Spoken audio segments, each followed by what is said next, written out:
Donc mon propos porte aujourd'hui, comme vous le voyez, sur une question, et j'ai tenu au point d'interrogation, puisqu'il s'agit d'aborder la question de la morale au-delà de l'opposition, naturalisation, artificialisation.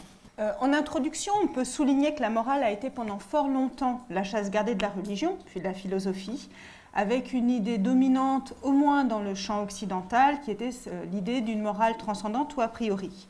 Mais après, en gros, Darwin, à partir plus ou moins du XXe siècle, on a connu un essor important de la psychologie morale et des sciences cognitives qui ont, en quelque sorte, remis la question en jeu, avec deux conséquences. D'une part, ce qu'on a appelé, je reviendrai évidemment plus tard sur la caractérisation des termes, la naturalisation de la morale, donc premièrement, et deuxièmement, un questionnement qui s'est opéré au sein d'opposition, l'opposition d'une part entre l'inné et l'acquis, et d'autre part entre la nature et la culture. Alors je disais tout à l'heure que je vais essayer d'expliciter au maximum ma position, ma posture. Donc ma posture, c'est tout d'abord de poser un problème, d'essayer de savoir si on peut dépasser cette opposition entre naturalisation, nature et culture, inné et acquis, que je vais poser tout à l'heure et j'expliquerai pourquoi dans les termes de la naturalisation ou de l'artificialisation, mais aussi de savoir si on doit dépasser cette opposition.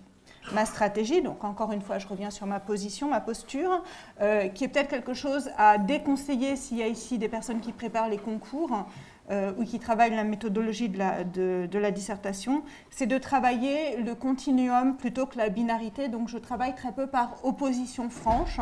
Je sais que ça peut déranger aussi beaucoup en France et méthodologiquement, ce n'est pas forcément effectivement ce que je conseillerais aux agrégatifs, mais il me semble que pour la thématique qui m'intéresse, c'est une stratégie qui est payante. Et l'enjeu de mon propos aujourd'hui, c'est de souligner que le questionnement que j'opère procède à la fois d'une question d'éthique pratique ou d'éthique appliquée, même si j'aime pas trop le terme parce que ça donne l'impression qu'il va y avoir une éthique théorique qui va ensuite s'appliquer dans un second temps à des cas pratiques, donc une question d'éthique pratique et de métaéthique tout à la fois, et je vais essayer de montrer comment et aussi de montrer pourquoi certaines situations très concrètes me semblent être extrêmement importantes aujourd'hui pour la philosophie en général et pour la philosophie morale et politique en particulier. Je procéderai selon un plan très simple, en deux parties. Tout d'abord, j'essaierai de caractériser, évidemment de manière partielle et partiale, l'alternative entre naturalisation et artificialisation de la morale. Et en second temps, je me demanderai s'il faut vraiment la dépasser.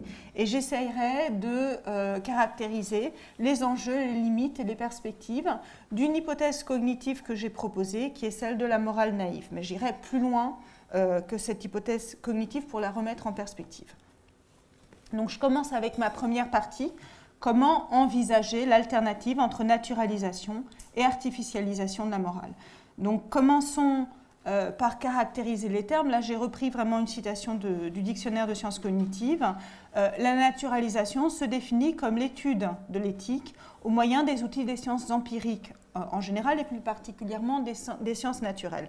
Donc naturaliser une opération de l'esprit, c'est l'analyser comme n'importe quel objet naturel, par conséquent avec les outils des sciences naturelles, biologie, neurosciences, psychologie.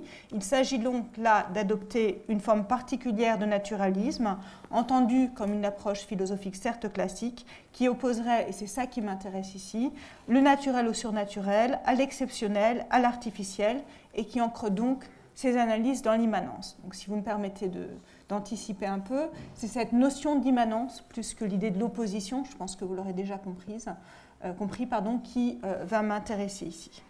Comment maintenant définit-on très grossièrement la culture ? C'est d'abord travailler la nature pour l'adapter à nos besoins, quand on parle par exemple de cultiver les sols, et je reviendrai là-dessus tout à fait à la fin de mon propos. C'est pour ça que je commence par ces définitions. Il y a des choses que je vais récupérer tout à l'heure. C'est l'idée de l'amélioration de l'homme sur un plan tant individuel que collectif. Une opposition parfois entre la civilisation et la barbarie. Également, on utilise souvent la notion de culture comme plus ou moins l'équivalent de la notion de société, avec l'idée parfois d'une pluralité, que ce soit dans les traditions, dans les transmissions qui vont s'opérer. Et on distingue également les comportements collectifs de la transmission intentionnelle des traditions. Un comportement collectif n'est pas forcément une culture. Or, l'idée d'une distinction, d'une opposition entre la nature et la culture est aujourd'hui extrêmement contestée, notamment d'ailleurs ici en France par l'anthropologie contemporaine, avec un mouvement très fort qui conduit à repenser la dualité nature-culture, de repenser ce qu'on met derrière les notions de nature et culture. C'est pour ça que je voulais commencer par des définitions très carrées pour montrer évidemment ensuite que les choses sont plus complexes que ça, et avec ce qui me sied particulièrement, une exploration des articulations entre la nature, la culture, l'artifice et le social. Cette réflexion s'articule à une réflexion actuelle, notamment en philosophie, sur la notion de forme de vie, qui est un concept très riche et qui travaille l'interface entre la biologie et le social sous la forme d'une continuité. Donc, ce que je vous disais tout à l'heure revient ici au galop, si vous me permettez l'expression, puisque mon hypothèse de travail va être l'exploration d'un continuum plutôt que de binarité. Mais de quel continuum va-t-on parler ici? Vous aurez la réponse, évidemment, à la fin de mon propos, pour autant que j'apporte la moindre réponse, ce qui n'est pas sûr non plus. J'aime autant vous prévenir d'avance. Il se trouve que cette question... la question de l'opposition entre naturalisation et culturalisation trouve souvent à son arrière-plan une autre question tout aussi importante, qui est la question de savoir si l'on peut ou non parler de sciences de la morale. Il s'agit là d'une question classique dans l'histoire de la philosophie, je ne cite pas de nom, chacun y retrouvera ses petits ou pas, mais il s'agit aussi aujourd'hui d'une question brûlante qui repense la notion d'homme-machine de manière tout à fait différente de la philosophie classique, sous au moins deux catégories, mais en vérité il y en a plus, mais c'est ces deux catégories qui m'intéresseront aujourd'hui. D'une part, ce qu'on appelle en anglais l'enhancement, que je trouve extrêmement difficile à traduire en français, on parle d'augmentation, d'amélioration, mais c'est tout ça à la fois, et qu'on trouve dans l'idéologie post-humaniste, plutôt que l'idéologie transhumaniste. Est-ce que c'est des choses avec lesquelles vous êtes familier et qui ont déjà été abordées ici, par exemple, ou pas? Est-ce que je dois définir un peu ou pas? Oui. Alors, le transhumanisme, c'est l'idéologie actuellement extrêmement prégnante, notamment aux États-Unis, mais tout à fait diffusée en Europe, selon laquelle il convient de reculer la mort et d'augmenter les capacités humaines autant qu'il est techniquement possible aujourd'hui. Le post-humanisme semble être dans la continuité du transhumanisme. Pour ma part, je n'en suis pas si sûre. Parce qu'en gros, le transhumanisme pose des questions classiques liées, si vous voulez, au dopage. L'idée, c'est d'aller plus loin, d'augmenter nos capacités. Le post-humanisme, c'est l'idée de l'avènement d'un nouvel homme, qui serait lié à une forme d'évolution qui ne serait plus naturelle mais artificielle, avec une importance donnée à l'interface homme-machine dans les cas les plus modestes et un remplacement de l'homme par la machine dans les cas les plus extrêmes. Et en général, on pense les deux sous forme d'un continuum. Pour moi, les questions qui se posent dans les deux cas sont assez distinctes, mais je n'ai pas le temps d'en parler maintenant. Si vous voulez, on peut y revenir plus tard. Et le deuxième exemple est celui des machines dites autonomes, dites morales. Alors quand je dis dites, vous vous doutez que là il y a un gros soupçon de ma part, et je vais revenir sur ces notions d'autonomie et de morale, et qui s'exercent notamment dans des cas pratiques très concrets que vous connaissez, les voitures dites en français sans chauffeur, en anglais on dira sans humain, et on dit généralement qu'il s'agit de véhicules autonomes, et d'autre part les drones, qu'ils soient de surveillance ou des machines guerrières, les killing machines, qui peuvent qui sont des robots articulés à des instruments soit de surveillance, soit de guerriers. Je reviendrai tout à l'heure sur ces exemples. Ce que je voulais simplement montrer ici, c'est que cette question classique qui est sous-jacente à l'opposition que j'apportais tout à l'heure, s'incarne aujourd'hui dans des éléments qui sont extrêmement prégnants et qui peuvent devenir, pour nous, des objets de vie quotidienne. Je pense notamment aux véhicules sans chauffeur. Donc ça peut devenir ordinaire. C'est ça aussi qui me semble important de souligner. Que pourrait alors signifier cette expression de science de la morale? Alors traditionnellement, sous l'idée d'une science de la morale, on entendait l'idée d'une mathématisation de la morale, voire d'un dictionnaire moral qui permettrait de combiner les mots avec un problème fondamental qui était celui de la démontrabilité de la morale. Plus tard, et de manière plus contemporaine, l'idée d'une science de la morale a surtout été utilisée sous l'angle de la psychologie développementale et cognitive, avec l'idée qu'on pouvait identifier les processus moraux, voire, et j'y reviendrai également tout à l'heure, proposer une forme de computabilité morale. Le modèle dans ces cas-là, c'est celui des sciences biologiques et mathématiques, notamment évidemment la cybernétique. Du coup, la question qui se pose est celle de savoir si un programme moral, et j'insiste sur l'expression programme moral, serait possible, voire souhaitable, bien évidemment. Et moi, ce qui m'intéresse derrière ça, je vous le disais tout à l'heure que puisque l'idée de ce séminaire est d'insister sur les positions et l'argument, j'essaye d'expliciter ma position autant que faire se peut. Ce qui m'intéresse, c'est de savoir ce qu'il y a derrière cette obsession d'une science de la morale. Que cache-t-elle, mais aussi que rate-t-elle?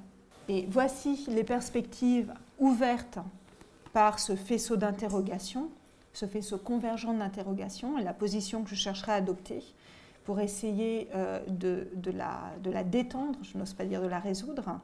Je me demande d'une part si, et vous comprenez maintenant le titre de mon intervention, si en raison de des derniers exemples que je viens d'évoquer, on se trouve face à une nouvelle alternative qui ne serait plus donc l'alternative entre nature et culture, inné acquis, mais maintenant d'une alternative entre d'une part naturalisation de la morale et d'autre part artificialisation de la morale. Mais, et ce sera mon propos à la fin de cet exercice, il faudra alors très sérieusement s'interroger sur la notion d'artifice. Vous remarquerez que je ne propose pas ici de définition de l'artifice en commençant mon propos. Je crois qu'il faudra y arriver à la fin.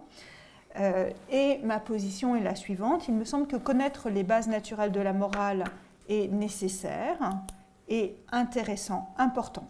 Donc ma position est très claire. Je suis très favorable aux travaux actuels qui cherchent à connaître les bases naturelles de la morale et je m'inscris très clairement dans cette forme de naturalisme. Mais il me semble très clair que cette posture n'est pas suffisante.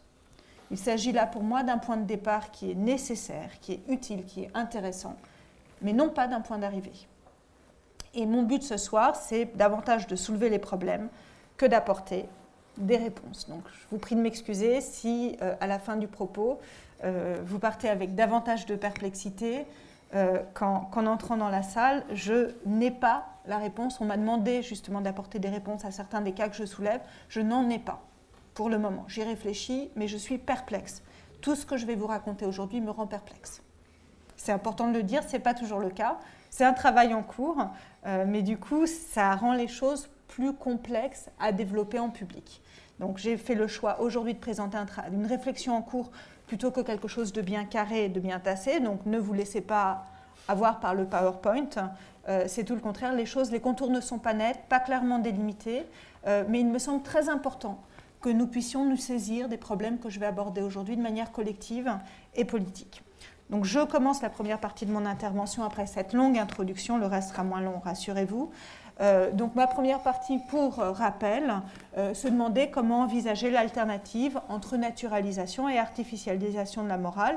Pour démarrer, je voudrais non pas définir la morale, mais simplement chercher à appréhender ce qu'est l'éthique ou la morale. Vous avez remarqué que conformément à un usage assez courant dans la philosophie contemporaine, je ne ferai pas de différence entre les deux termes. Donc tout d'abord, la morale peut se distinguer de la convention et de la religion.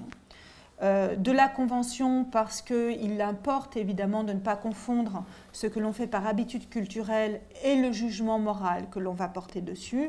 Un exemple classique étant l'esclavage. On peut vivre dans une société où l'esclavage se pratique tout en portant un jugement moral négatif sur l'esclavage. Ce n'est pas parce qu'on fait quelque chose qu'on pense que c'est bien. Et ce n'est pas parce que tout le monde le fait que c'est bien. Parce que tout le monde autour de nous le fait que c'est bien. C'est enfoncer des portes ouvertes, ce n'est pas toujours si évident. Deuxièmement, une distinction entre la morale et la religion. Alors, elle est plus délicate à opérer, évidemment, surtout si vous référez à ce que j'ai dit en commençant mon propos. L'idée selon laquelle la morale a longtemps été considérée comme dépendante de la religion. Donc là, je me permets simplement une citation un peu longue, et ça sera un des rares noms que j'évoquerai ici.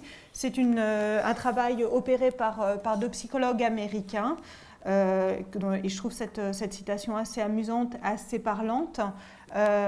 Michael, 11 ans, à qui l'on demande si les Juifs pourraient voler si cela était prescrit par la Torah, répond « Même si Dieu le disait, on sait bien qu'il ne pourrait pas vouloir dire cela, parce que c'est très mal de voler. » Et insistant sur l'origine de ses intuitions, il ajoute « Nous autres, qui ne sommes pas parfaits, loin de là, nous comprenons bien que c'est mal, nous ne sommes pas stupides quand même, nous comprenons bien que voler c'est mal. » Donc les intuitions morales peuvent entrer en contradiction avec la religion, même s'il y a ici, vous voyez bien, une tentative de réconcilier avec la religion qui est tout à fait intéressante. C'est pour ça que je voulais citer ça.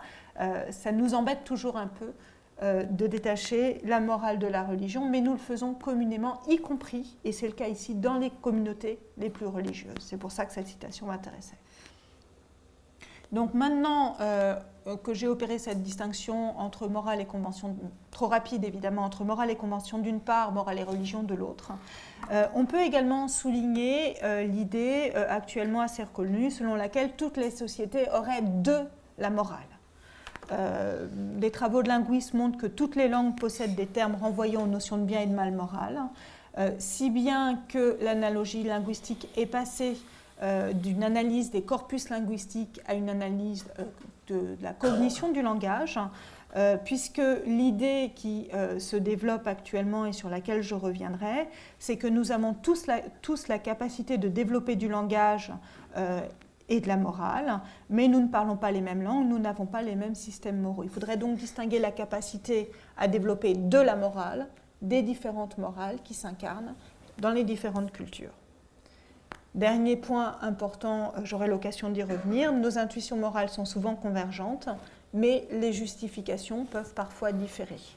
Et ce point est important parce que c'est la distinction entre une morale implicite ou tacite et une morale explicite. Et également la différence entre un noyau moral et puis les différentes manières dont cette morale peut trouver à s'incarner. Si bien que la question, notamment sous l'influence de la psychologie morale et la psychologie développementale, s'est peu à peu posée comme une question développementale. Si nous savons que nous avons tous de la morale, alors la question serait de savoir comment nous faisons pour développer de la morale et comment nous faisons pour développer telle et telle morale particulière. Il s'agit là d'une question tout à fait classique de la psychologie, des sciences naturelles et des sciences cognitives. Or, cette approche tout à fait intéressante et sur laquelle je reviendrai, mon idée n'est pas d'opposer les approches, toutes les approches que je vais présenter aujourd'hui me semblent intéressantes et valables. Et j'essaye de ne pas durcir, comme vous l'avez vu, les oppositions. Mais là, il me semble qu'il y a un problème si on s'engouffre immédiatement dans cette question développementale, quel que soit son intérêt par ailleurs.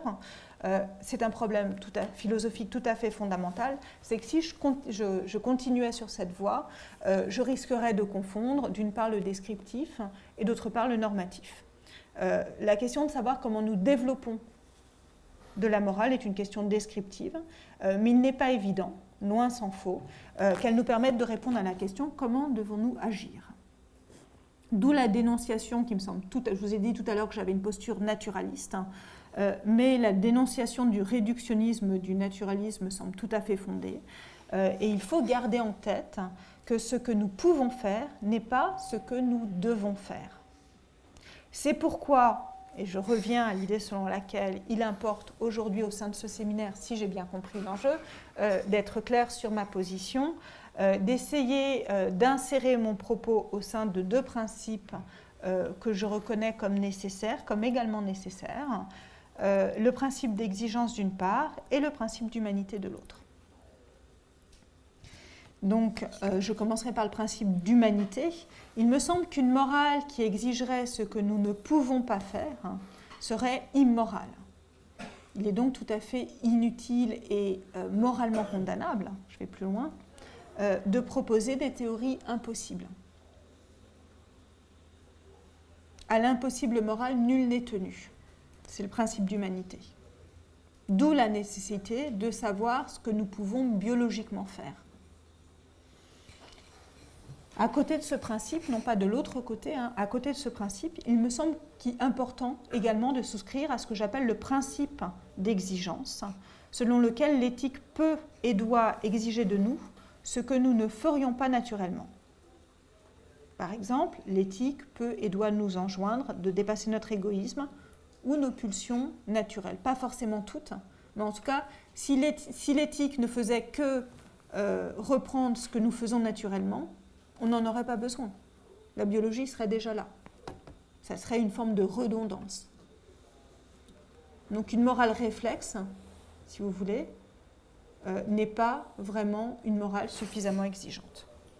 D'où ma position, qui est celle d'une naturalisation que j'ai appelée modérée de la morale, qui devient de plus en plus modérée, je dois bien l'avouer, et qui tiennent ensemble, d'une part, le principe d'exigence, avec l'idée que la morale naturalisée ne suffit pas,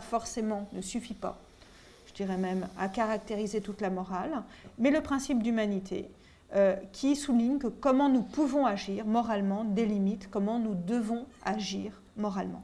Je me tiens donc dans ces frontières que je m'impose à moi-même, sachant qu'évidemment, une frontière est quelque chose qui se déplace, encore une fois.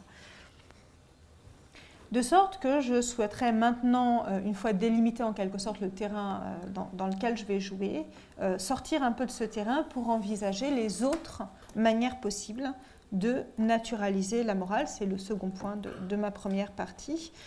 J'irai assez vite, je m'excuse pour les raccourcis. L'idée est simplement de camper le terrain pour essayer de voir de quelle manière on peut travailler cette opposition entre naturalisation et artificialisation de la morale.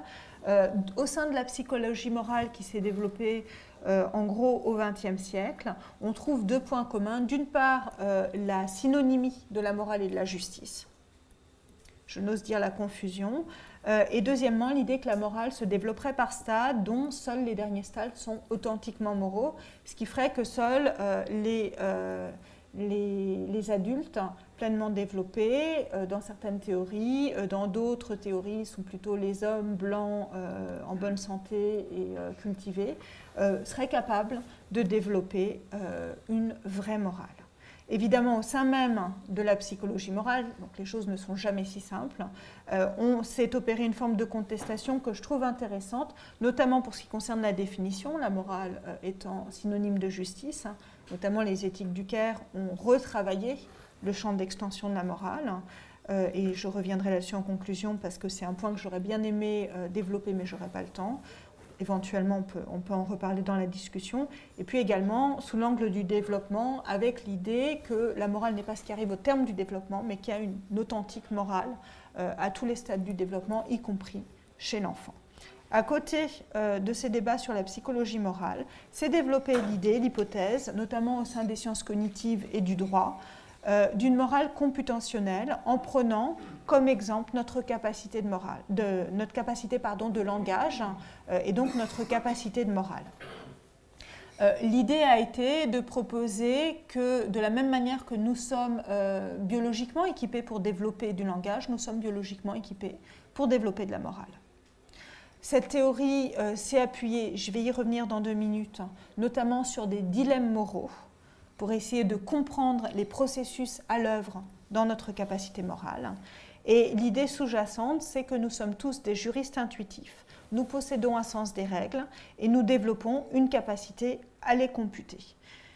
Donc la manière dont nous les computons, je ne sais pas si on voit très bien ici, c'était juste pour vous donner une idée, c'est peut-être élucidé en s'appuyant sur des arbres d'actions qui permettent de décomposer les jugements, les actions que l'on observe et donc les jugements que nous portons sur elles. Alors là, malheureusement, je suis obligée, je ne peux pas rentrer dans le détail parce que ça me prendrait trop le temps. C'est une hypothèse extrêmement travaillée et raffinée, donc ça m'embête un peu de passer vite, mais qui me semble poser plusieurs problèmes, comme je vais l'expliquer tout à l'heure.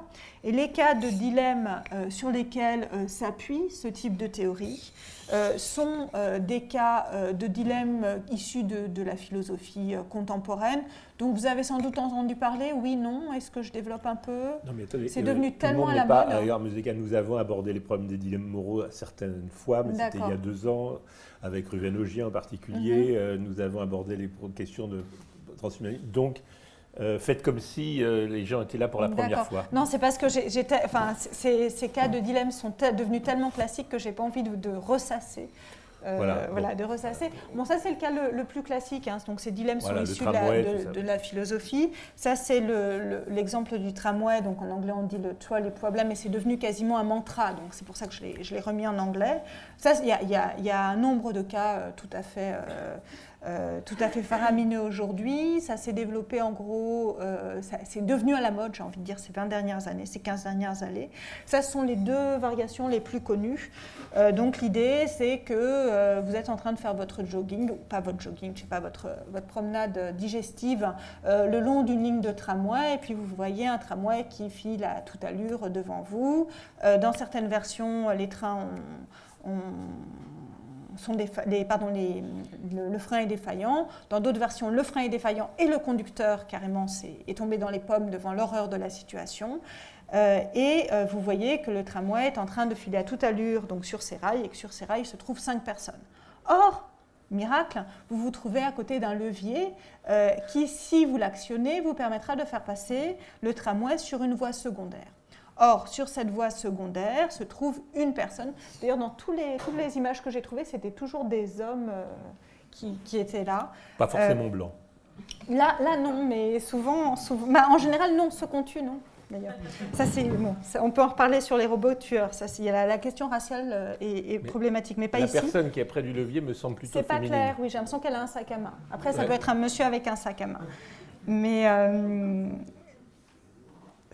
bref. Donc on ne tue que des hommes, mais c'est une femme qui tue. C'est peut-être une femme qui. On se demande si c'est une femme qui tue des hommes. Quoique dans l'autre image, ça semble plutôt masculin. Mais la manière dont nous imageons les choses, c'est pour ça que je voulais faire un PowerPoint, est importante dans ces cas-là, parce que ce sont des questions très visuelles. Et donc sur la voie secondaire se trouve une seule personne, et la question est, dois-je moralement actionner le levier pour qu'une seule personne meure? Vous remarquerez que je ne dis pas tuer une personne, qu'une seule personne meure plutôt que 5 personnes. Et il y a un nombre de variations assez fascinantes, dont la plus connue est le dilemme du pont, puisque là, on ne se trouve pas dans la possibilité de faire passer le tramway sur une voie secondaire, mais de pousser du haut d'un pont un individu qui arrêterait, ce qui me semble tout à fait irréaliste, mais il y a d'autres versions aussi où c'est un très gros monsieur. Mais là, vous voyez que non, parce que c'est politiquement incorrect. Alors après, ça a été remplacé par un très gros sac à dos, mais bon, socialement, voilà, c'était compliqué aussi. Et qui arrêterait, donc, de par sa masse, le tramway en sauvant, donc, en empêchant de mourir, je ne sais pas comment le formuler, tout ça est fort complexe, dans sa formulation même, évidemment, qui arrêterait le tramway, donc les 5 personnes pourraient s'enfuir.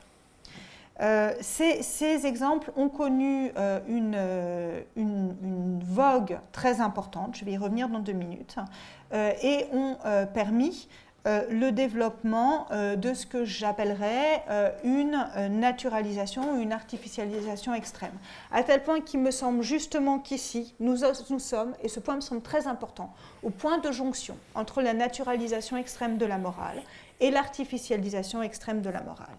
Avec d'une part, et vous allez comprendre le lien dans 2 secondes, là c'est une petite parenthèse, d'une part le modèle cybernétique, puisque dans le modèle cybernétique, la machine mime l'esprit et l'esprit agit comme une machine. Le post-humanisme qui postule, comme je le disais tout à l'heure, une forme d'hybridation. Et l'idée que la machine peut remplacer l'homme. Et c'est typiquement ce qu'on voit aujourd'hui dans une expérience qui est conduite par un laboratoire du MIT, mais aussi un laboratoire de Toulouse, qui vise à obtenir le nombre le plus important possible d'intuitions aux dilemmes moraux. Mais il se trouve qu'il y a eu une autre équipe qui avait tenté de faire ça il y a une dizaine d'années, mais je n'ai pas pu retrouver l'exemple. Donc ça s'appuie complètement sur la psychologie cognitive et qui cherche à recueillir ces intuitions pour établir un programme moral. Bon, c'est en anglais, mais le son et la manière, c'est pas ce qui est dit, c'est la manière dont c'est dit qui m'intéresse ici. Se relancer la machine. Vous entendez? For gathering a human perspective on moral decisions made by machine intelligence, such as self-driving cars. We show you moral dilemmas where a driverless car must choose the lesser of 2 evils, such as killing 2 passengers or 5 pedestrians. As As an outside observer, you judge which outcome you think is more acceptable. You can then see how your responses compare with other people. If you're feeling creative, you can also design your own scenarios for you and others to view, share, and discuss. Moral Machine is a project by the Scalable Cooperation Group at the MIT Media Lab. Help us learn how to make machines moral. Voilà, donc l'idée c'est How to make machines moral. Comme vous l'avez entendu, comment rendre les machines morales. Alors là, je ne sais pas si ce film vous rappelle quelque chose, mais cette petite musique, on dirait quasiment les temps modernes de Chaplin, il y a quelque chose de ludique, hein, évidemment, dans ces dilemmes. Et on vous propose d'ailleurs d'introduire vos propres variations pour jouer avec la morale. Là, si je vous passe ce film, bon, évidemment, en peu de temps, on raccourcit les choses. Ce n'est pas pour dénoncer. Et je tiens à le souligner, les collègues qui font ces travaux, qui sont essentiellement des roboticiens, mais pas uniquement.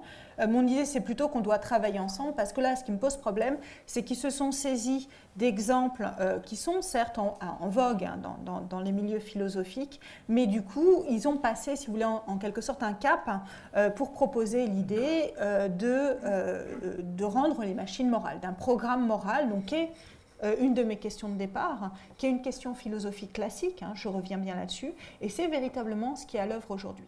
Et le problème est d'autant plus sensible que dans ces études, on s'appuie donc sur une tradition philosophique, puisque ces dilemmes sont issus de la philosophie contemporaine, validés par la philosophie cognitive, et puis qui seraient validés par les avis du Quidam. Donc vous voyez, c'est un programme moral qui pourrait se réclamer de formes de légitimité variées, mais tout à fait pesantes, si j'ose dire. Et là, je trouve le film particulièrement parlant, mais il y a un vrai souci éthique, j'ai envie de dire, derrière ces travaux-là, c'est que ces voitures sans conducteur se trouvent en vérité à Los Angeles, où je suis aujourd'hui, mais à Paris très très vite, en circulation, et comment faire pour vivre avec ces machines, dans un oikos commun. Donc là, je ne cherche pas du tout à décrédibiliser le travail des collègues qui font ça, je cherche à l'interroger. C'est important de le dire, parce que notamment aux États-Unis, on a tendance à construire un homme de paille et ensuite à le démolir. Ce n'est pas du tout ma posture. Je ne cherche pas à rendre ce travail illégitime, mais à montrer les difficultés qu'il soulève. Et notamment les errances de ce qu'on a tendance à appeler la morale artificielle. Sous au moins 3 angles. Le premier angle est un angle méthodologique. Là, je parle vraiment en technicienne de la philosophie. Utiliser de manière générale, quels que soient les effets de mode, des dilemmes moraux pour étudier notre capacité morale pose problème. Pourquoi ? Parce que, par définition, les 2 membres du dilemme sont moralement inacceptables. Et c'est quelque chose qu'il ne faut pas oublier. Les dilemmes moraux ne sauraient pas représenter toute notre capacité morale. Et cela, même la psychologie morale, je m'excuse de l'avoir posé comme ça, mais la psychologie morale elle-même le savait fort bien, elle qui utilisait des dilemmes moraux pour utiliser les justifications et non pas les réponses.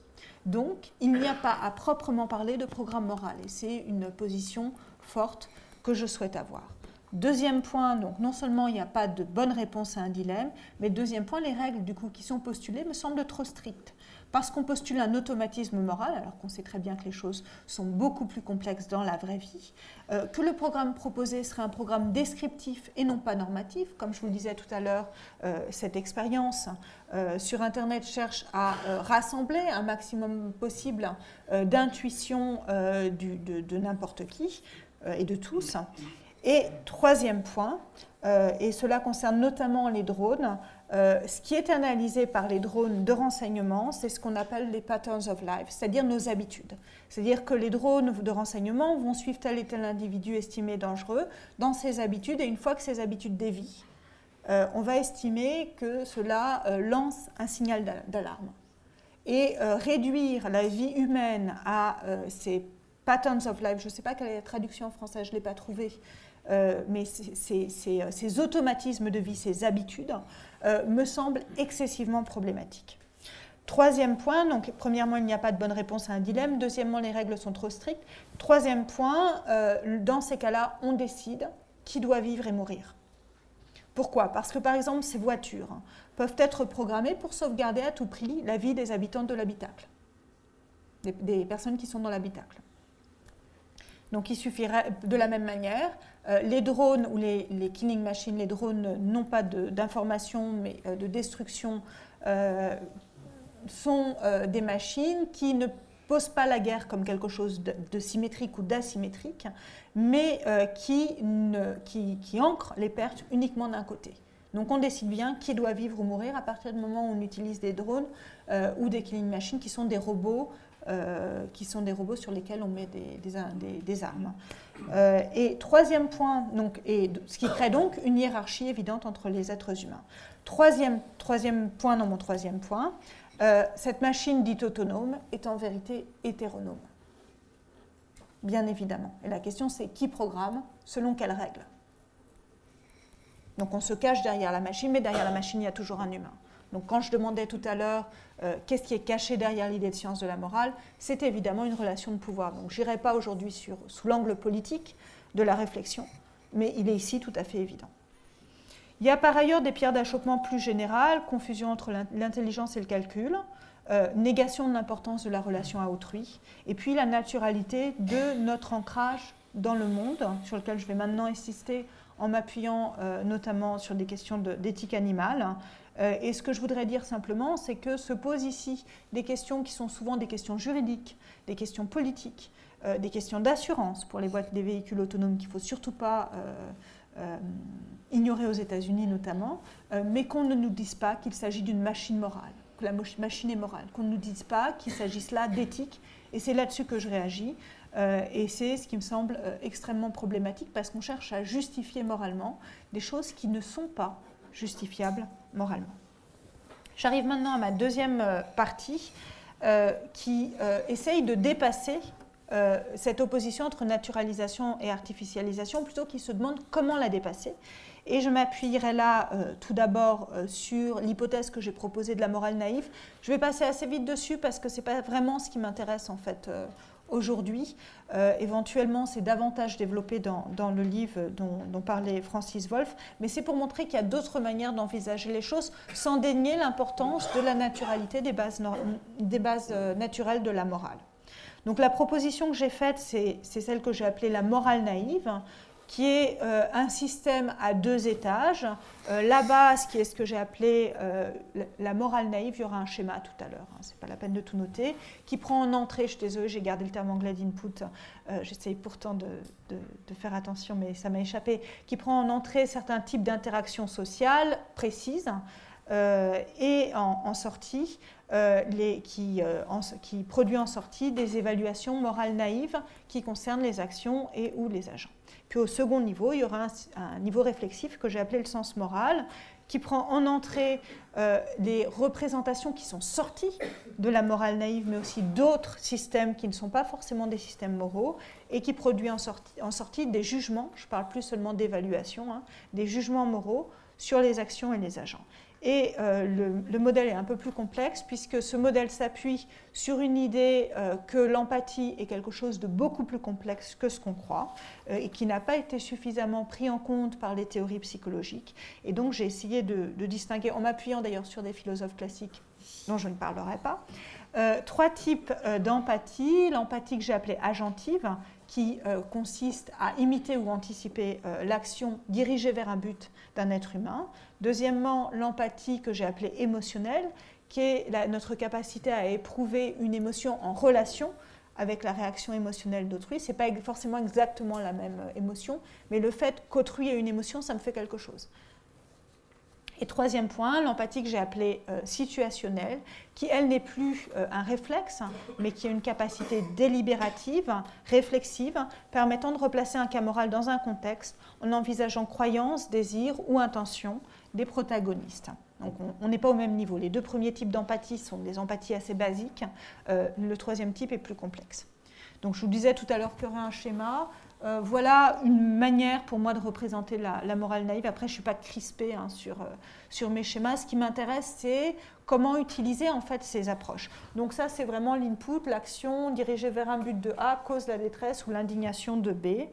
Je propose l'idée selon laquelle tout ça peut être traité par l'empathie agentive dans la mesure où l'action de A est dirigée vers un but, par l'empathie émotionnelle avec diverses émotions. Là, je ne peux pas entrer dans le détail, la détresse, l'indignation, qui vont être traités par deux noyaux. Je vais revenir sur cette question des noyaux que j'ai appelé le noyau du care et le noyau de la justice, au sein de la morale naïve. Et en sortie, la morale naïve va propulser l'idée selon laquelle A est vilain. Ce point est assez simple. L'idée, c'est que nous avons une capacité morale qui serait ce qu'on...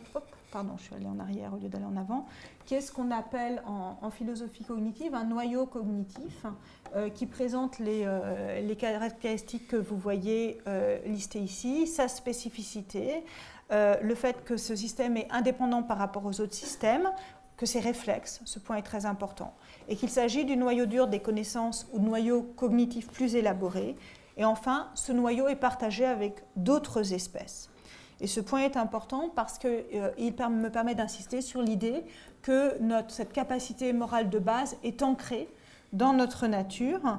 Et ce point me semble attesté par des études en éthologie qui montrent que les deux noyaux dont je parlais tout à l'heure, le noyau du juste et le noyau du care, sont attestés chez d'autres espèces. Le noyau du juste sous l'espèce de la coopération, par exemple chez les chauves-souris vampires ou chez les tamarins, sont des exemples très classiques, et le noyau du care qui concerne le bien-être d'autrui, qui est attesté notamment chez les grands singes et différents types de comportements d'aide inter- et intra-espèces. Vous voyez là certains types de grenouilles qui coopèrent avec un bénéfice réciproque, hein, évidemment, avec la petite souris. J'aime bien cette photo. Donc je me suis fait un petit plaisir. Cela me semble important parce que ça me permet de recadrer la question de la morale animale et de souligner le fait qu'on peut suggérer l'idée en ce cas que l'animal n'est pas seulement un patient moral, mais il peut également être envisagé comme un agent moral, mais au sens de la morale naïve et de la morale naïve seulement. Cela ne suppose pas de capacité de réflexion et ça ne veut pas dire que l'animal aurait une morale. Et du coup, en distinguant différents types de morale, on ne confond pas, et ce point me semble très important, la morale humaine et la morale animale. On n'en vient pas à dire que l'être humain est un animal comme les autres ou que l'animal est un être moral comme les autres. Ce qui permet d'une part l'ouverture du champ moral à des formes de morale non humaine. Donc, ce qui m'intéresse, c'est de retravailler la notion de morale en voyant comment on peut le faire de manière plus fine. Mais la question des droits, et c'est ce que j'avais développé dans un article ancien qui a 10 ans maintenant, la question des droits que nous décidons ou non de leur accorder me semble être une toute autre question. Et justement, pour moi, la difficulté, c'est de naviguer entre ces deux éléments. D'une part, le fait d'intégrer les animaux au sein de nos relations morales, je n'ai pas dit au sein de la communauté morale, ce qui me semble être encore une autre question, mais d'autre part, de ne pas faire découler automatiquement des droits de cet ancrage de la morale naïve dans la nature. Donc je disais tout à l'heure, ça c'est donc une partie du propos, comme je le disais tout à l'heure, et ce point est très important, la morale naïve n'est que la base de notre morale. Il y aurait évidemment pour moi un second point qui est l'importance du sens moral. Le sens moral prend en entrée ce qui est sorti de la morale naïve pour le traiter en s'appuyant sur d'autres capacités, notamment l'empathie situationnelle qui remet en contexte ce dont je parlais tout à l'heure, mais éventuellement des capacités tout à fait hautes, par exemple les mathématiques pour des questions de justice. Et là, on n'est plus sur A est vilain, mais sur A est bon. Je vais vous donner un exemple très simple. Je vois quelqu'un qui est en train de scier la jambe de quelqu'un d'autre. Ma morale naïve me dit A est vilain. Et je m'aperçois que la personne est en train d'opérer une amputation pour essayer de sauver la vie de l'autre personne. Donc j'utilise mon empathie situationnelle pour comprendre ce qui se passe, éventuellement d'autres capacités. Et je sors, non, même si j'ai eu en entrée A est vilain, je vais sortir A est bon quand même. Donc ce n'est pas bon au sens de right. A a raison, A est juste. Parce que ce n'est pas qu'une question de rationalité, c'est une question de raisonnable ici. Donc les deux jugements peuvent évidemment entrer en contradiction. Et l'animal ne sortira pas le A est bon non plus, puisque son entrée sera uniquement, sa sortie, pardon, justement A est vilain sera en sortie et pas en entrée du jugement moral. Donc ce point est tout à fait important. Et en m'appuyant sur cette conception cognitive de notre capacité morale, je voudrais essayer de rejouer le rapport descriptif normatif pour articuler, et non pas dépasser, d'où l'importance du point d'interrogation dans mon propos, pour articuler le naturel et l'artificiel. Pourquoi ? Parce que, par exemple, si on pense au psychopathe, le psychopathe, il est aussi naturel que le non-psychopathe, comme le montre la biologie et la théorie de l'évolution. Il y a des conceptions qui disent que la psychopathie est un produit normal de la théorie de l'évolution. Du coup, la contre-morale du psychopathe est naturelle, donc c'est naturel n'est pas une justification pour ces morales. Et en plus, ce à quoi n'ont pas pensé nos collègues qui ont fait le test de la machine morale, c'est que les psychopathes pourraient répondre en masse au modèle de la machine morale. Du coup, l'argument de la naturalité ne me semble pas suffisant, bien évidemment, avec ce contre-exemple qui vient en plus de tout ce que j'ai dit avant sur la différence entre descriptif et normatif, ne me semble pas une manière satisfaisante de répondre à ma question. Et je voudrais maintenant distinguer 3 sens de l'artificiel pour essayer de revenir. Vous voyez que mon propos joue un peu en spirale. Donc là, je suis en train de revenir sur la question de la morale artificielle pour essayer de déboucher, grâce à ma morale naïve, sur une contre-proposition. Proposer 3 sens de l'artificiel. D'abord l'artefact, donc la machine qui va mimer la nature. Ensuite l'idée de pièce de rechange, voire d'upgrade, je ne savais pas comment le dire en français, qui permettrait de remplacer ou d'améliorer la nature, qui va des implants capillaires au post-humain. Mais également, 3e point, et c'est celui-là qui m'intéresse, l'idée d'un artifice créateur de l'homme, adossé sur sa nature, qui ne s'oppose donc pas au naturel, qui le complète sans pour autant se confondre avec lui. Et c'est intéressant aussi parce que ce sens permet d'abstraire l'éthique d'une origine divine, mais aussi de dépasser l'opposition entre naturalisation et artificialisation en proposant une articulation. Alors je vais d'abord travailler sur mes 2 premières définitions très rapidement, j'arrive à la fin de mon propos, pour essayer de les prendre au sérieux. Si je rejoue la question de la machine morale et des robots moraux, sous le sens d'artefact, qui mime la nature, on parle aujourd'hui parfois du développement de robots empathiques. Mais une morale naïve artificielle n'aurait pas de sens parce que ces robots ne peuvent pas avoir d'empathie émotionnelle. Ça ne leur fait pas quelque chose. Ils n'ont pas d'émotion à proprement parler et pas de morale naïve. C'est pour ça que mon modèle de la morale naïve me permet de s'articuler à ces définitions de l'artificiel. Même si le modèle peut être remis en question, modifié, ce qui m'intéresse, c'est la manière dont il me permet de réfléchir. Si on revient à ma 2e définition de l'artificiel, rechange ou upgrade, et on essaye de penser différemment la question des machines autonomes, si on prend sérieusement l'idée que le robot va nous supplanter, nous remplacer, alors il faut penser ce que serait le robot comme patient moral et le rapport moral de l'homme au robot. Est-ce que le programmateur, je vous disais tout à l'heure que les machines autonomes sont hétéronomes, est-ce que si on prend sérieusement l'idée que les machines vont nous remplacer, le programmateur est moral d'exiger du robot d'agir moralement, selon la morale humaine, selon la morale que lui va programmer? Parce que dans sa relation avec le robot, il ne le considère pas comme une personne à égalité. Mais on ne peut pas à la fois décider que les robots vont nous remplacer et décider qu'ils vont nous servir. Il y a quelque chose qui ne marche pas ici. Deuxièmement, si on envisage le robot comme agent moral, alors si on configure le programme moral, je le disais tout à l'heure, pas de morale naïve pour le robot, et puis va se poser la question du rapport moral du robot à l'homme, non plus de l'homme au robot, mais du robot à l'homme. Est-ce que la morale des relations entre robot et homme est la même que la morale des relation homme-homme, humain-humain? Par exemple, le véhicule autonome doit-il se suicider, si l'on peut dire, pour sauver les occupants de l'habitacle? Alors Asimov dirait que oui, mais ça ne va pas du tout de soi si on estime que le robot est un agent moral, du tout. Donc si on prend au sérieux cette idée-là, on voit bien qu'il y a toutes sortes de pierres d'achoppement, encore plus que celles que j'évoquais tout à l'heure.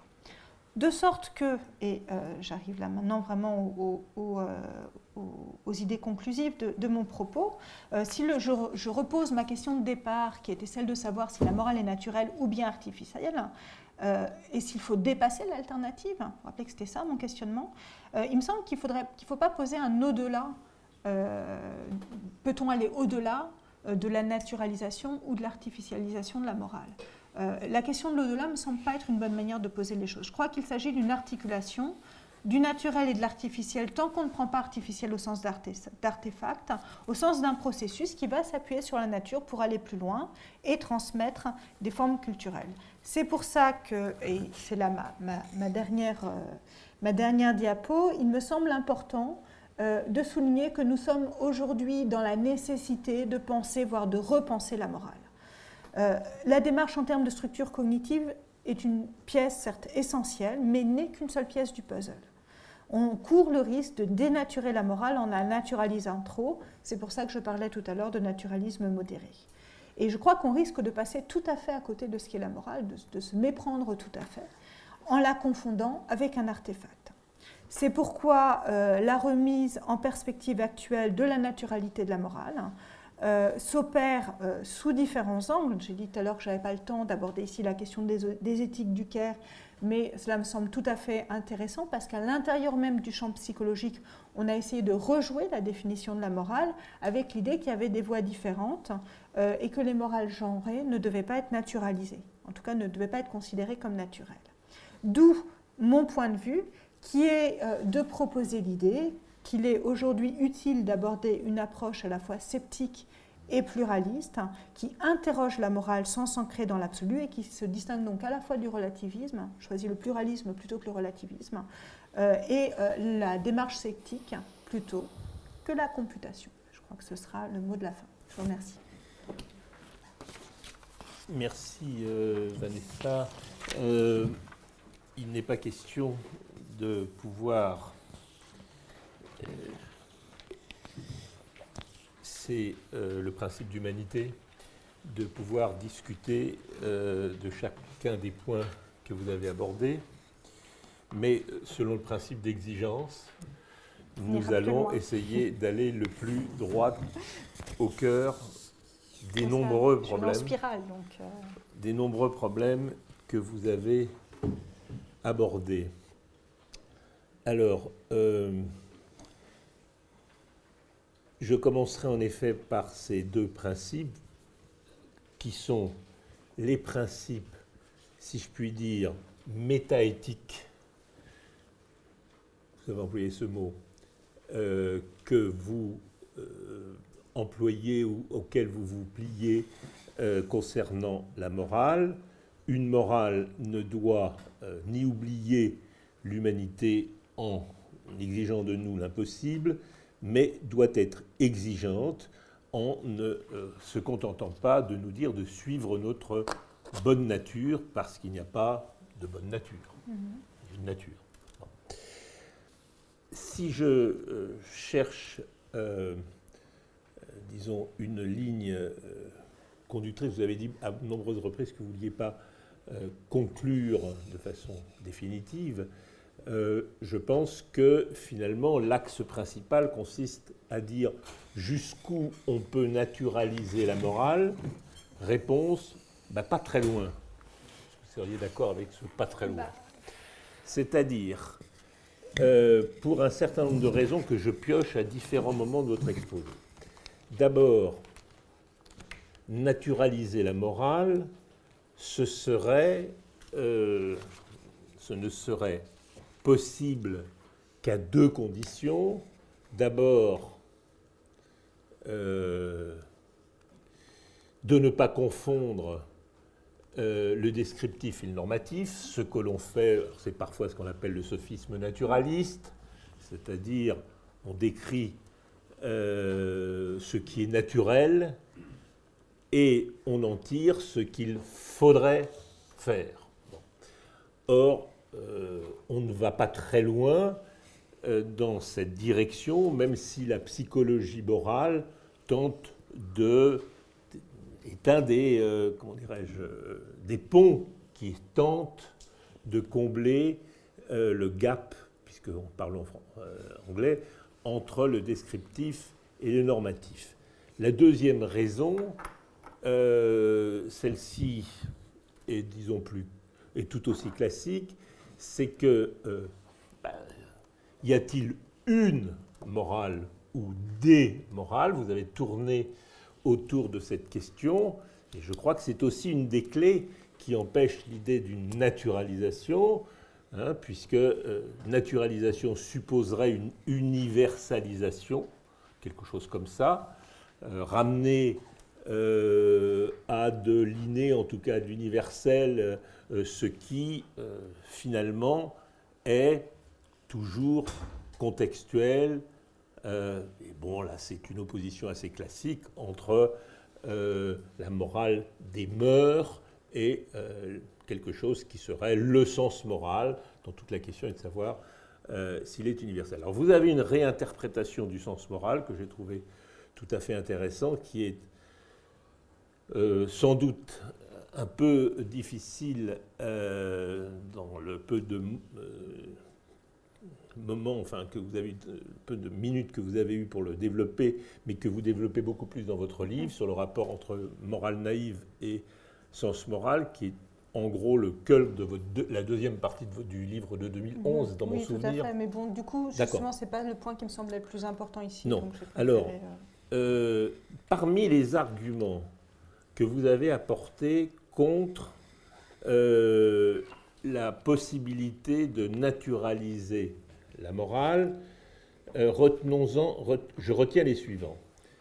D'abord, contre les expériences, au sens très large du terme, de psychologie morale, dont les exemples typiques sont les différents dilemmes.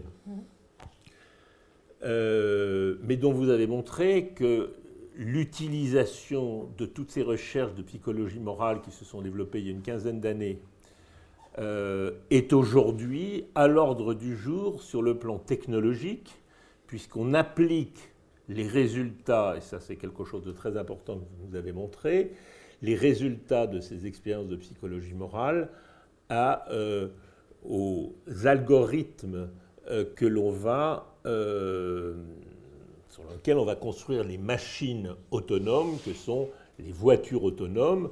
Alors, si j'ai bien compris, les voitures autonomes devraient se conduire de la manière dont la plupart des gens face au dilemme se conduiraient, c'est-à-dire préfèrent, mais c'est toute la question est là, un mort à 5 morts, mais d'autre part répugnent à pousser le monsieur. En général, c'est ce que. En général, c'est ça. Oui. En après, général, on oppose dans les parce que dans un cas, on actionne une machine et dans l'autre cas, on a un geste homicide consistant à pousser le bonhomme et à le condamner à mort. Et j'ai choisi, bon, bref. Alors, je ne sais pas dans quelle mesure le deuxième type d'expérience est appliqué aux voitures. On peut estimer qu'on va faire un algorithme dans lequel on va dire limiter au maximum les morts, ça c'est assez facile. Deuxième algorithme, va-t-on privilégier les habitants de la voiture plutôt que les piétons, c'est une question un peu plus compliquée. Quant au drone, je ne vois pas tellement comment on peut, puisque certains principes du drone peuvent être au contraire tuez-en le maximum, ça pourrait être... Ou tuez-les tous et Dieu reconnaîtra les siens.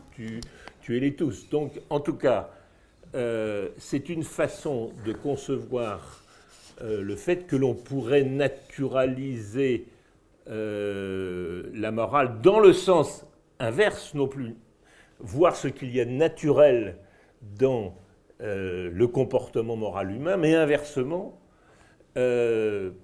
injecter des règles de type moral ou éthique dans le comportement non moral, non éthique d'une machine. C'est évidemment les deux côtés, et là on touche aux frontières du post-humanisme, etc.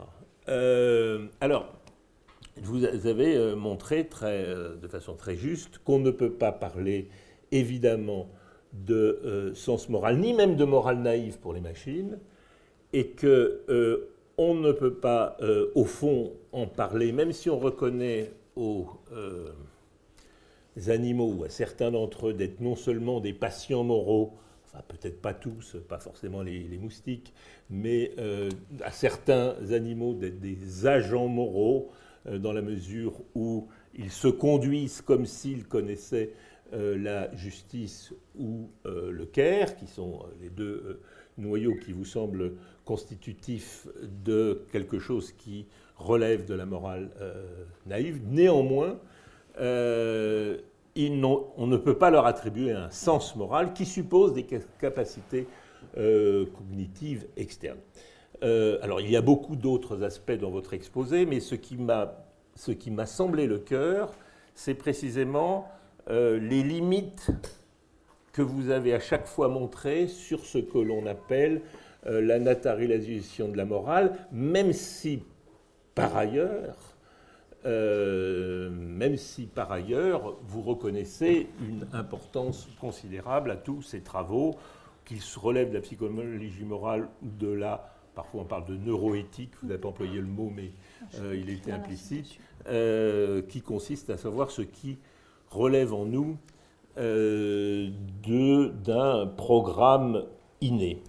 Je voudrais commencer par des questions très très étroites. Bien entendu, l'exemple de la voiture autonome et de la morale résonne d'une manière particulière désormais pour nous depuis 2 ans, dans la mesure où nous savons que des gens qui veulent tuer beaucoup de gens utilisent des voitures comme des béliers pour faire en sorte, c'est au fond une arme très très peu coûteuse, n'est-ce pas, dès lors qu'on a décidé qu'on pouvait éventuellement y laisser sa propre vie.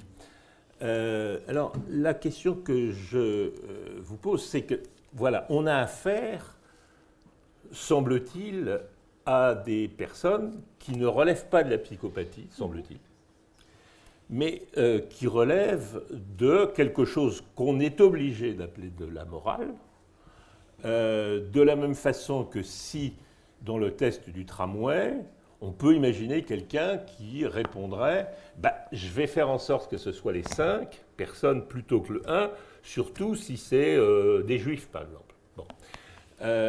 Donc, parce qu'il est bien, etc. Autrement dit, ma question porte là sur le rapport entre les questions de naturalisation de la morale et ce que vous avez appelé les justifications. Jusqu'où la distinction entre la morale en général et les justifications tient-elle dans la mesure où, au fond, pour reprendre une thèse très classique, on n'agit jamais en vue du mal, mais toujours en vue du bien. Voilà, il est bien de tuer le maximum de gens pour avoir le maximum d'espace vital. Enfin, vous voyez. Donc,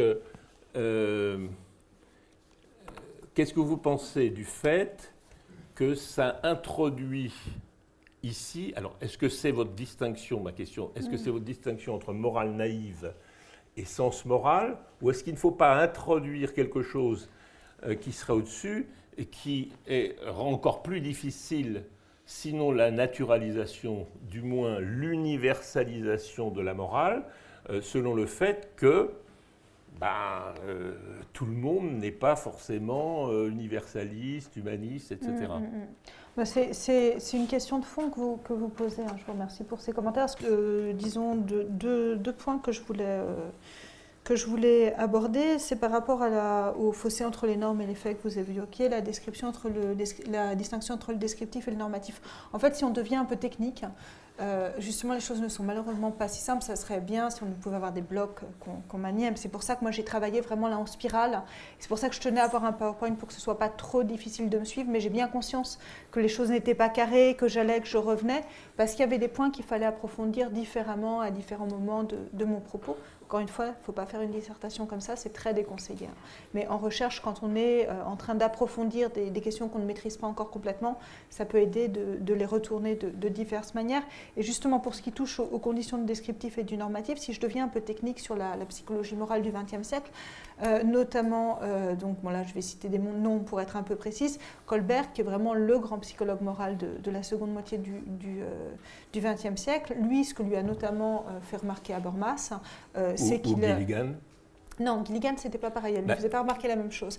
Mais Habermas lui fait remarquer qu'il met la philosophie, c'est un très fin lecteur de philosophe, il met la philosophie, donc il met le normatif avant le descriptif, pour des raisons très théoriques et biographiques très simples.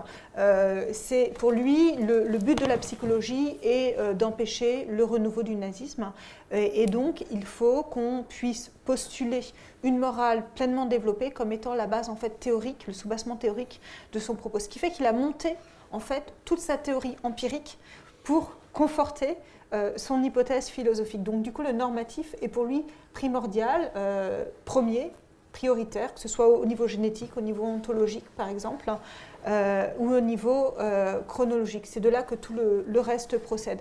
Donc du coup, c'est ce qui rend la chose un peu délicate quand on travaille avec la psychologie, c'est qu'il y a certains des figures majeures de la psychologie morale du XXe siècle, donc je pense à lui en particulier. Gilligan n'est pas du tout philosophe pour le coup, elle n'a pas vu ça, elle a vu autre chose, mais Habermas l'a très bien vu et bon, lui a fait remarquer de manière un peu ironique. On a un fossé du coup qui se joue selon différents angles. Donc du coup, ça rend pour moi les choses plus difficiles à manier. Là, j'ai simplifié au maximum. Là aussi, c'est plus compliqué. Et même chez les psychologues, en fait, il y a des philosophes qui se cachent, ce qui rend du coup le travail d'analyse plus compliqué. Et je voulais revenir du coup, et là je vais répondre à votre question sur l'exemple auquel je n'avais pas pensé, de la voiture terroriste, parce que je trouve que ça explique, ça image très bien quelque chose qui me semble fondamental dans la dimension pratique de ce que j'ai développé, articulé comme elle l'est à sa dimension métaéthique, c'est que par exemple le véhicule, c'est une des choses les plus ordinaires qui soient. Et ce qui nous effare, entre autres, dans les voitures terroristes, c'est l'ordinarité de ces véhicules qui vont foncer sur la foule. C'est qu'on n'est plus dans une machine de guerre, on est quelque chose qui procède du quotidien éventuellement familial, éventuellement social. Et quand on passe du côté de la folie meurtrière ou du côté de l'automate, là il y a quand même quelque chose qui se joue, qui a une texture différente. Pour répondre, là c'est un point qui me semble important, parce que justement on n'est pas sur de la science-fiction, on est sur des choses très très concrètes et très ordinaires de notre vie, de ce qui va être notre vie quotidienne ou de ce qu'il est déjà. Là, pour répondre maintenant à votre question, jusqu'où la distinction entre la morale enfin comment est-ce qu'il faudrait un troisième niveau par-dessus le sens moral. Je ne sais pas si c'est un troisième niveau ou si c'est un travail au sein de la morale naïve sur un autre noyau, parce que j'ai mis que ces deux-là, mais je pense qu'il y en a plus, qui est le in-group et out-group, qui est reconnu comme étant dans le groupe ou en dehors de groupe, parce qu'on sait très bien que c'est une des stratégies les plus classiques de déshumaniser, de sortir du groupe humain, de qui est un humain, de barbariser quelqu'un pour le faire sortir du champ moral. Bon, quand je dis l'action dirigée vers un but de A cause la détresse de B, ce qui est sous-entendu, c'est que A et B sont des humains. Mais à partir du moment où on sort B de la catégorie humaine, et c'est ce qui se passe dans toutes les figures de déshumanisation ou de barbarisation, bien évidemment, de toute façon, même la morale naïve n'est plus censée s'appliquer. Oui, cela dit... Donc je crois qu'on joue même en amont, en fait. Cela dit, il m'est arrivé aussi de travailler sur ce genre de questions et il me semble que lorsque l'on passe au niveau de la justification, par exemple par l'agent, il y a quelque chose de plus que le fait d'imputer ce qu'on appelle une théorie de l'esprit à celui qu'on peut imputer à un dieu, à un animal, à la nature, au fleuve, je ne sais pas quoi, ou plus banalement à une personne, mais il y a un niveau de plus qui constitue quelque chose de plus moralement que le fait qui est qu'on peut faire appel à des valeurs. Oui, tout à fait. Et je ne sais pas si dans votre schéma, cette notion de valeur peut avoir un sens. C'est-à-dire que ça n'a pas le même sens, moralement, de défendre... d'agir au nom d'une valeur qui serait, je ne sais pas quoi, la défense de la race aryenne ou de la race blanche, et que ce soit au niveau de la défense de l'humanité en général. Ces valeurs, elles font intégralement partie de, ce qui est non naturalisable, et de ce qui ne relève, alors, à mon avis, ni de la morale naïve, ni du sens moral. Ça ne me gênerait pas du tout de rajouter une troisième, parce que le modèle, vous l'avez compris, pour moi, je travaille aussi de manière empirique, donc j'essaye de le tester, mais ce qui m'intéresse, c'est d'affiner en fait le cadre moral. Donc rajouter un troisième niveau ne poserait pas problème. Par contre, voilà, ça me dérangerait absolument pas. Donc pourquoi pas. Par contre, ce qui m'intrigue dans ce que vous dites, enfin ce qui m'interroge, je me demande du coup si ça ne se joue pas à deux niveaux. Et là, je pense en fait à la conception classique du sens moral, de quelqu'un comme Shaftesbury, qui dit que le moral est à la fois un réflexe et un goût qu'on affine. Et qu'une fois que le goût est affiné, ça peut redevenir réflexe. C'est comme quand on goûte du vin, par exemple. Si vous avez une éducation, au goût, il va y avoir une dimension tout à fait intuitive qu'on trouve chez le jeune enfant avant l'éducation, la dimension plus raffinée, et puis ensuite un retour vers le réflexe, des choses qui vont devenir réflexes. Donc là, je pense que ça se jouerait dans ces cas en haut et en bas.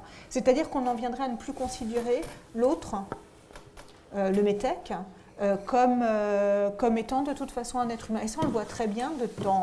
Moi, j'ai travaillé notamment sur pas mal d'écrits de nazis.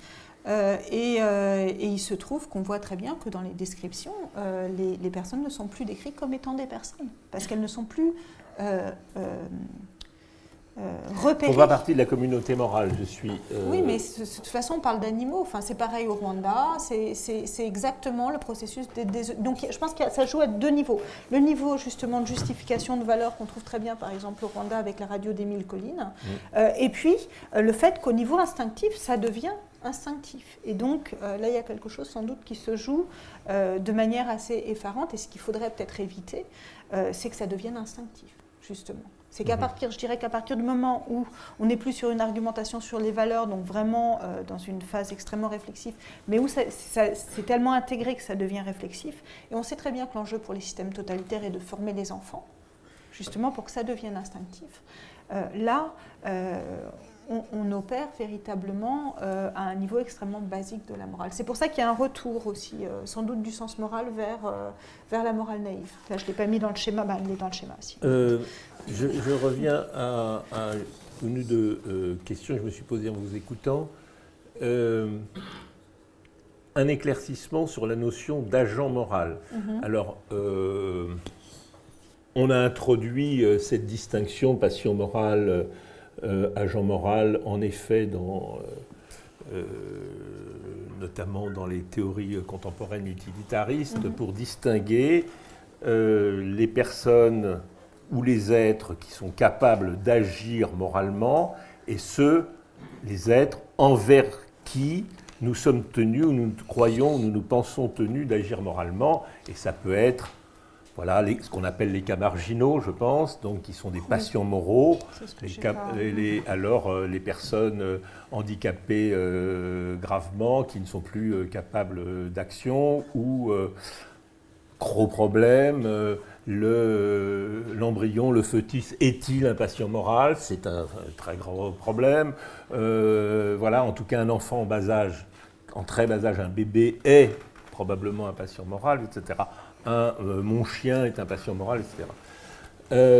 Vous avez compliqué la chose en disant il n'y a pas que les êtres humains qui sont des agents moraux. Ça, bien sûr, en général, on pense la plupart des gens pensent qu'il y a des forces, des dieux qui agissent, etc. Et vous avez dit qu'il y avait qu'on trouvait des agents moraux chez les animaux, et vous avez parlé de quelques primates en particulier. Bon, que signifie ici la notion d'agent moral? C'est-à-dire, quand on parle d'agent moral, pour les personnes, on veut dire, entre autres, qu'ils sont capables d'agir selon des règles qui s'appliquent normalement à toute leur conduite et envers d'autres agents moraux ou des patients moraux.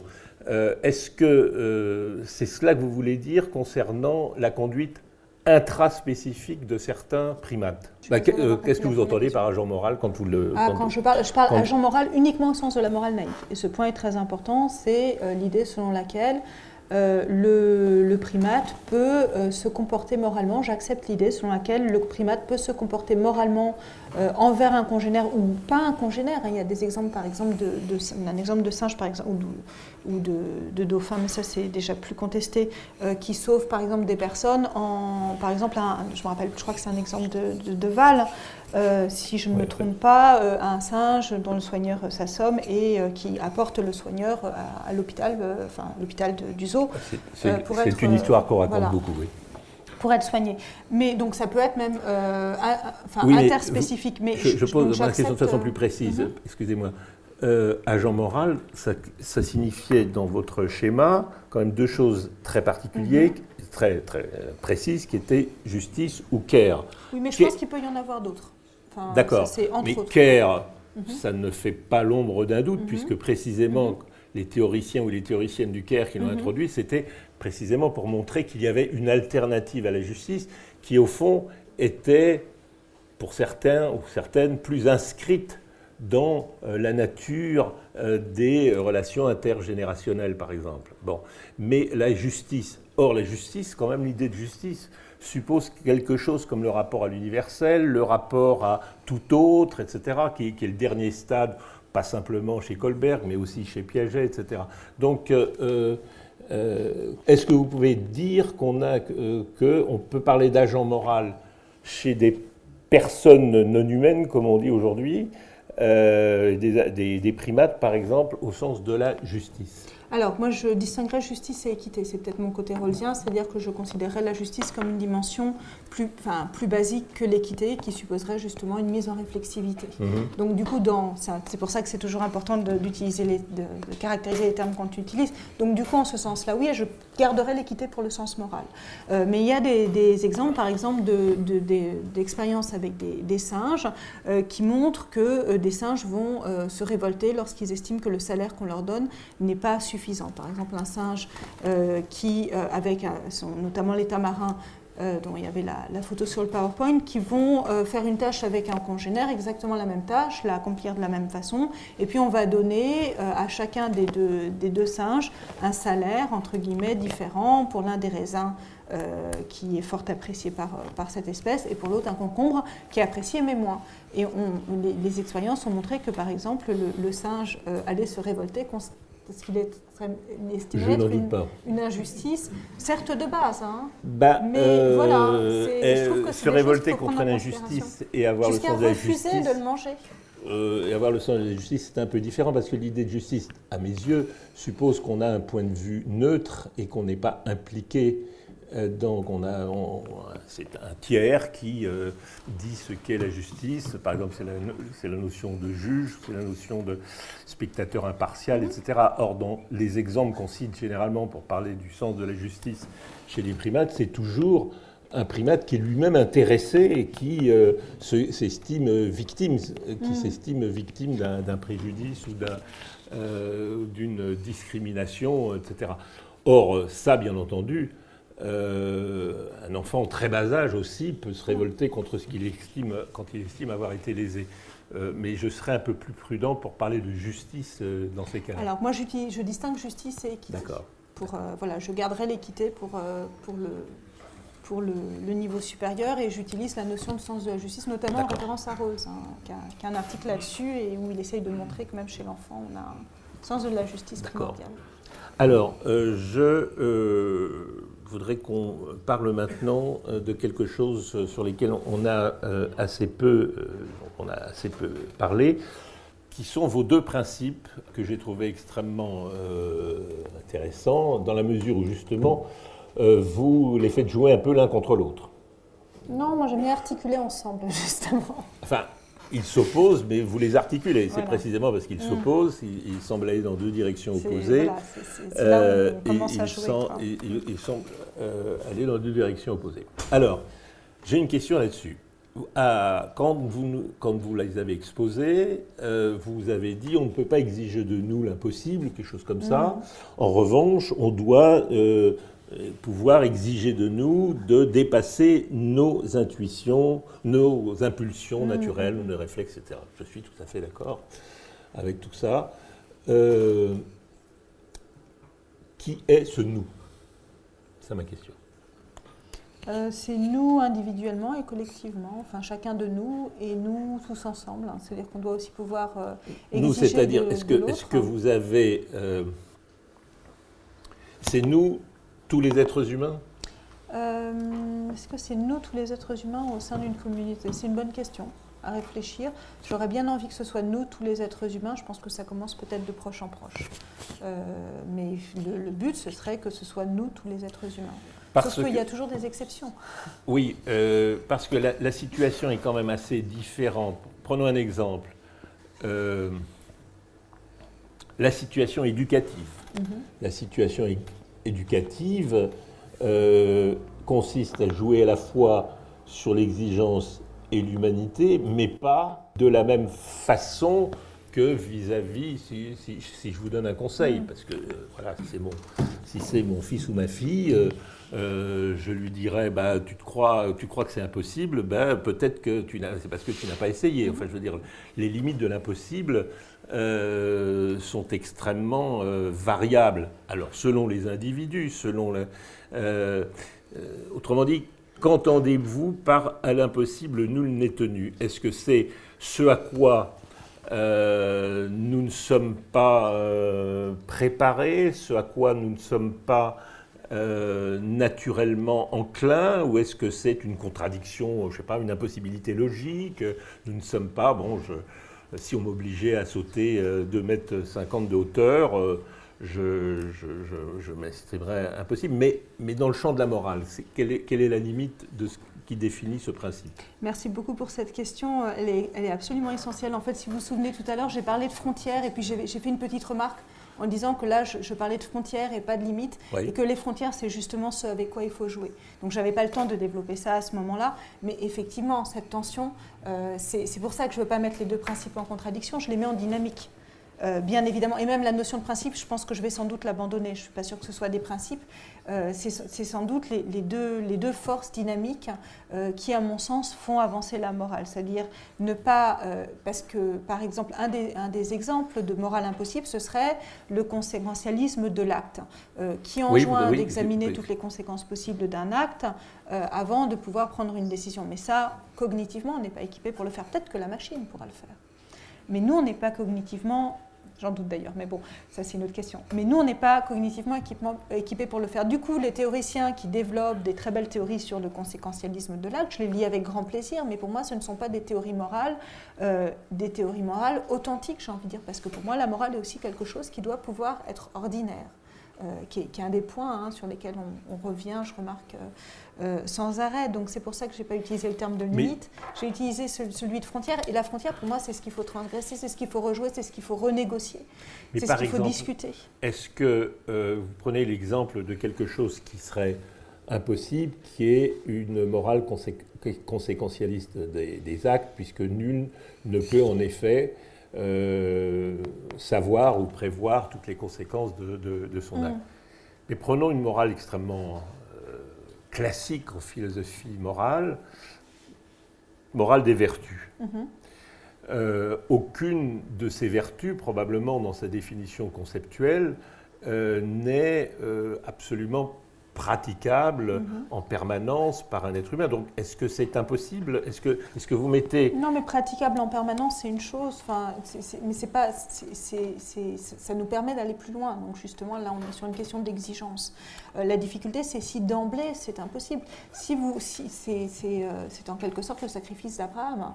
Là, je ne pense pas que le sacrifice d'Abraham soit moral, par exemple. Là, on est sur quelque chose qui est du domaine de la foi, donc on n'est plus sur une question cognitive. Non, je passe à quelque chose de différent. Là, à mon avis, on est dans une morale impossible. En tout cas, impossible si je reste dans mon champ moral qui n'est ni celui du saint, ça c'est aussi important à dire, ni celui justement de l'animal qui reste dans la morale naïve. Mais qui est dans un entre-deux, où on joue justement, on est dans la tension, dans la dynamique entre les deux, et qui n'est pas non plus la morale du super-homme. Et je dis super-homme exprès, je pense aux super-héros, qui sont de plus en plus prégnants dans la mythologie enfantine, puisqu'on parlait d'éducation, ce qui me semble quelque chose d'extrêmement dommageable en vérité, et du post-humain. Qui est une autre forme de surhomme, qui là, à mon avis, pose d'autres difficultés. Donc c'est dans la tension, moi, que je joue, d'un côté et de l'autre. Mais du coup, des théories morales très exigeantes et qu'on ne peut pas toujours atteindre, on va faire de notre mieux, et de mieux en mieux. Donc, voilà. On va vers le on perfectionnisme va tendre, quand même. Voilà, on va tendre un petit peu vers le perfectionnisme, mais pas toujours, mais de plus en plus et de mieux en mieux. Mais il y a bien sûr, il y a un désir d'amélioration morale dans toute théorie morale. D'accord. Pour ça, je n'ai pas une éthique minimale, très clairement. D'accord. Même si vous c'est très appuyé sur Ruven, sur Ruvenogien, je ne suis pas complètement... Voilà. On a eu beaucoup de débats Ruven là-dessus. Et je pense qu'une morale redondante est aussi importante. C'est-à-dire que l'éducation morale qui va renforcer certaines choses que nous ferions naturellement, ce point est important. Donc une redondance au sens quasiment ne serait-ce que parce qu'elle va justifier des choses auxquelles nous aurions tendance à... et que la justification suppose une rationalisation, suppose peut-être parfois de l'appel à des valeurs, etc. Vanessa Nuroc, que nous remercions une fois de plus de son exposé.